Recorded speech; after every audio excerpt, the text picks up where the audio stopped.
at sa mga iba pang ahensya ng gobyerno na sana'y matulungan kami sa aming pinaglalaban ngayon.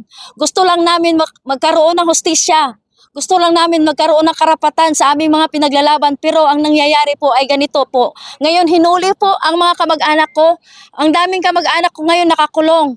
Hinuli sila na wala namang pinapakitang papel, walang mga kung anong pinapatunayan nila na sila ay may karapatan din sa lupang pinaglalaban namin. Po mangyayari ay gusto po namin mangyayari ngayon na matulungan po kami na mabigyan ng hustisya ang mga nangyayari sa aming pamilya ngayon.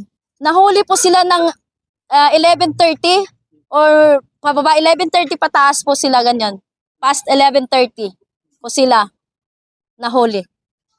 Pero po nahuli sila pero walang mga pinapakitang papel ang pagkahuli sa kanila. Walang warrant of arrest. Nahuli sila sa ganun na lang na paraan na walang warrant of arrest. 21 po silang lahat.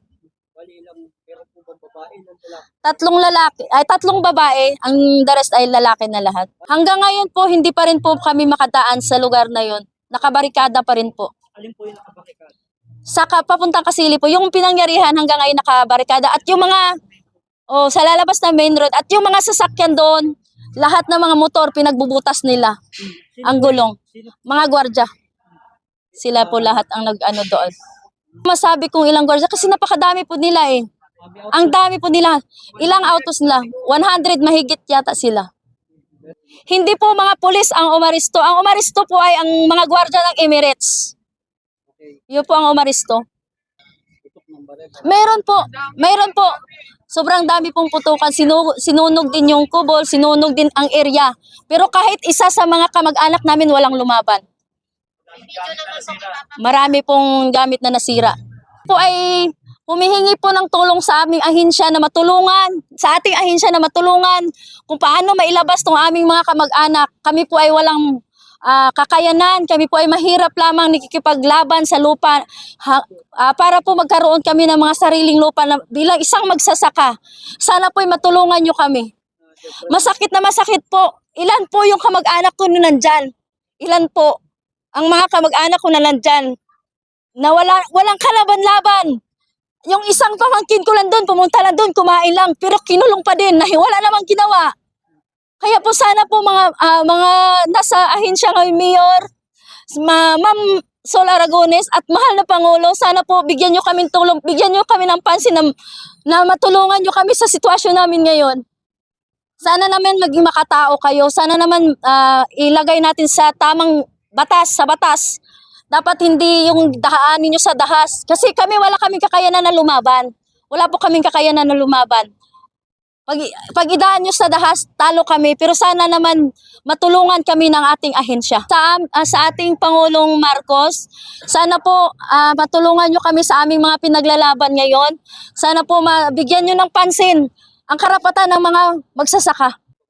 Sa aming mahal na Governor si Sol Aragones, sana po mabigyan nyo rin ng pansin ang Kabuyaw, ang Kasili. Sana po isa sa mga ahensya natin ay magbigay ng pansin sa aming mga magsasaka.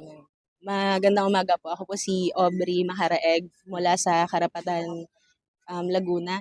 Yung sa latest updates ngayon, galing tayo sa loob ng PNP Kabuyaw kanina. Nanghingi tayo ng updates dun sa kaso.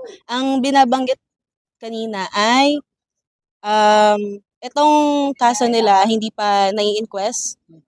Ano naman obviously kasi linggo ngayon. No? So hinihingan natin sila ng mga papeles kung ano yung kinaso, anong basis ng kaso. Wala silang mai-provide sa atin.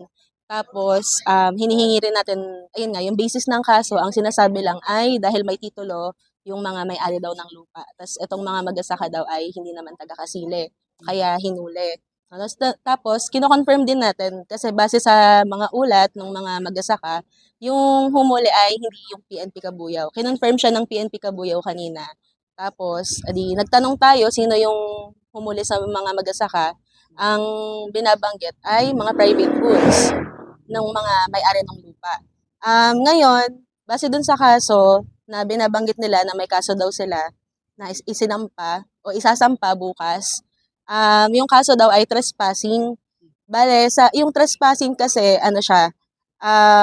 minor siya na kaso, no? So, dapat pag trespassing, 12 hours ng illegal arrest, i-release na dapat sila. So, yung pinupush naman natin ngayon, ma-release na yung mga magsasaka kasi nasa 11, mga 11 p.m. sila hinuli, no? Ngayon, around 3 p.m. na, so 15 hours na silang nakadetain. Kung sa legal basis, tsaka sa legal proceedings, hindi dapat sila nakadetain ng walang inquest for 15 hours tapos wala pang kasong naisasampa, no? Ngayon nililinaw pa rin natin sa PNP kung ano bang basis nila kaya hindi tayo tumitigil sa pagpapanawagan na pakawala o palayain na yung mga magsasaka na naka-detain ngayon. Dagdag pa doon, no, binabanggit din ng mga pamilya na may mga kinuha daw na cellphone na itinurn over sa PNP. Tapos, ganun din yung pagka-aresto sa kanila. Hinuli sila ng private goons kasi nakabarikada sila. Tapos, tinurn over lang sa PNP Kabuyao.